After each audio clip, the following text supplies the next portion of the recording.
welcome to English Easy. In this video our topic is active and passive voice.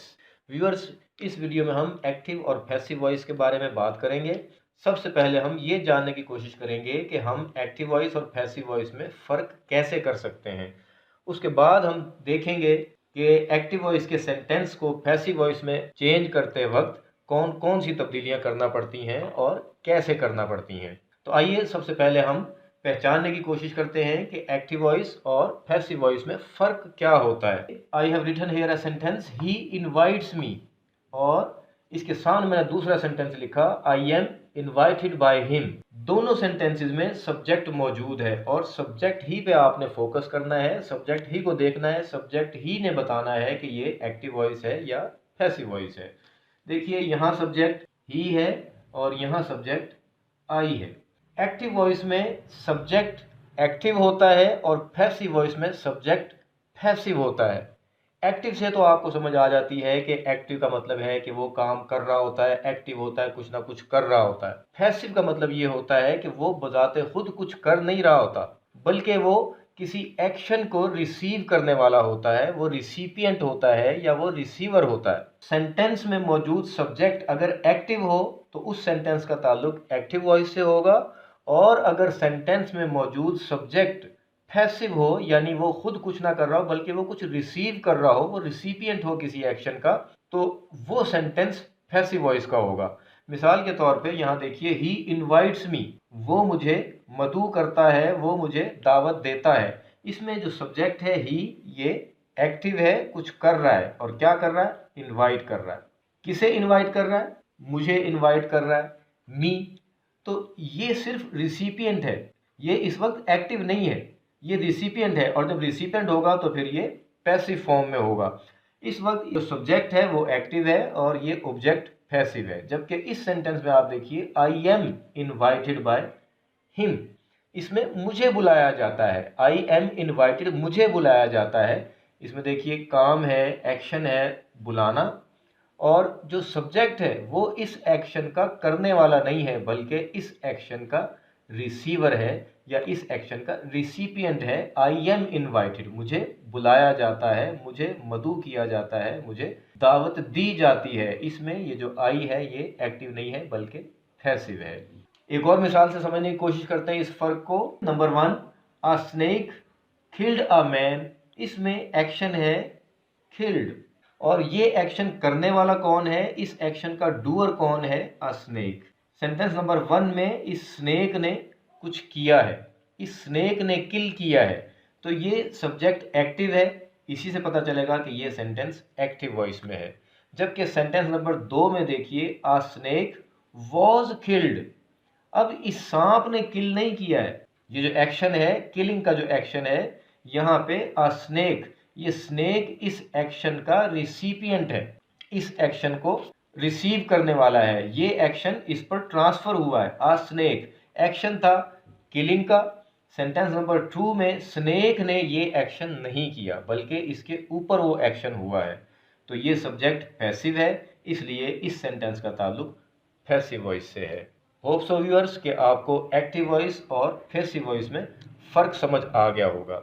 तो आइए अब हम बात करते हैं जनरल चेंजेस की कि एक्टिव वॉइस से पैसिव वॉइस में चेंज करते वक्त सेंटेंस में हमें कौन सी तब्दीलियां करना पड़ती हैं। और ये जो चेंजेस हैं ये यहाँ पे मैंने 5 चेंजेस नोट की हैं।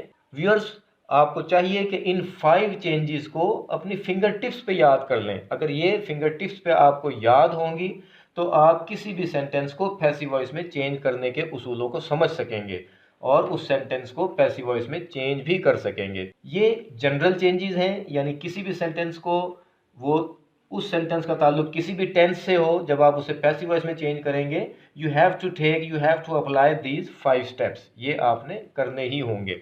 बाकी टेंसेस के लिहाज से कि किस टेंस के सेंटेंस को किस में चेंज करना है और कैसे चेंज करना है, उसके लिए फिर मैं इसके बाद आपको बताऊंगा, और वो भी शॉर्टकट होंगे और बहुत आसान पॉइंट्स होंगे।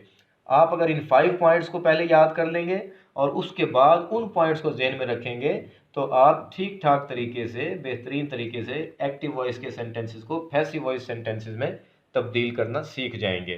तो आइए जनरल चेंजेस की बात करते हैं। जनरल चेंजेस में जो first one I have written here that is change object into subject. इन सब चीज़ों को समझने के लिए पहले सेंटेंस में देखिए। इस सेंटेंस की बात करते हैं, ही इनवाइट्स मी। इसके पार्ट्स को समझने के लिए सबसे पहले आप एक्शन को ढूंढिए, एक्शन को अंडरलाइन कीजिए, एक्शन को पॉइंट आउट कीजिए। इनवाइट, यहाँ पे एक्शन है इनवाइट। इस एक्शन का करने वाला इस वक्त ये सब्जेक्ट है और इस एक्शन का रिसिपिएंट ये ऑब्जेक्ट है। जो एक्शन है ये यानी वर्ब है, उस वर्ब का जो डूअर है, जो करने वाला है, वो सब्जेक्ट, और उसका जो रिसीवर है या रिसिपिएंट है वो ऑब्जेक्ट है। तो इन तीन इस्तिलाहात को समझना ज़रूरी है ताकि हमें ये पॉइंट समझ आ सकें। तो फर्स्ट पॉइंट है change object into subject. First point ये है, ये जो ऑब्जेक्ट है इस ऑब्जेक्ट को सब्जेक्टिव स्टेट में ले आइए। मी ऑब्जेक्टिव स्टेट है और इसकी सब्जेक्टिव स्टेट होती है आई।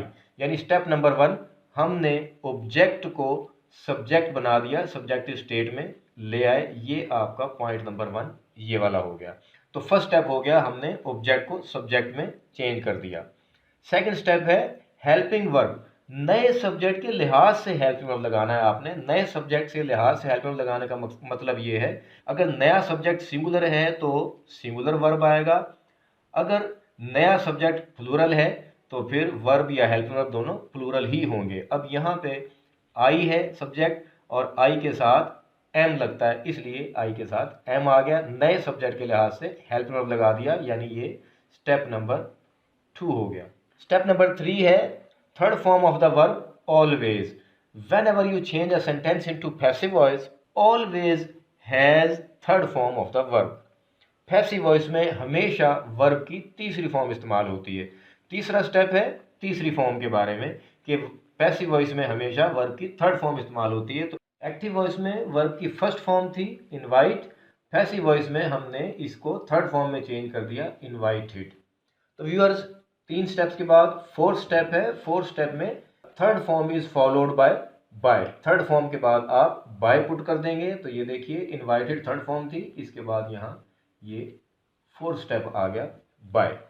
लास्ट स्टेप है चेंज सब्जेक्ट इनटू ऑब्जेक्ट। ये सब्जेक्ट था ही, अब जब इसको ऑब्जेक्ट बनाएंगे तो फिर ही की ऑब्जेक्टिव स्टेट आ जाएगी। ये ही सब्जेक्टिव स्टेट में था, जब इसको ऑब्जेक्ट बनाया तो इसकी ऑब्जेक्टिव स्टेट आ गई और ये हो गया हमारा पॉइंट नंबर 5।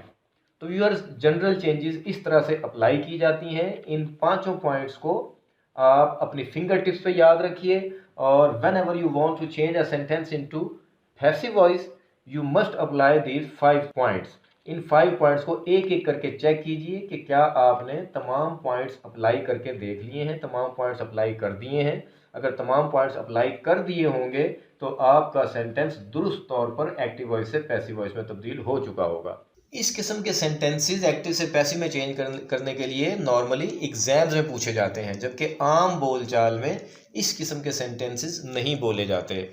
आम बोलचाल में इस किस्म के सेंटेंस बोले जाते हैं जैसे अ snake was killed, the food was being cooked, he was beaten. इस तरह के सेंटेंसेस बोले जाते हैं। अब हमें ये कैसे पता चलेगा कि सब्जेक्ट के बाद पैसिव वॉइस में इज आर एम लगाना है, वॉज वर्ड लगाना है या विल बी शैल बी लगाना है?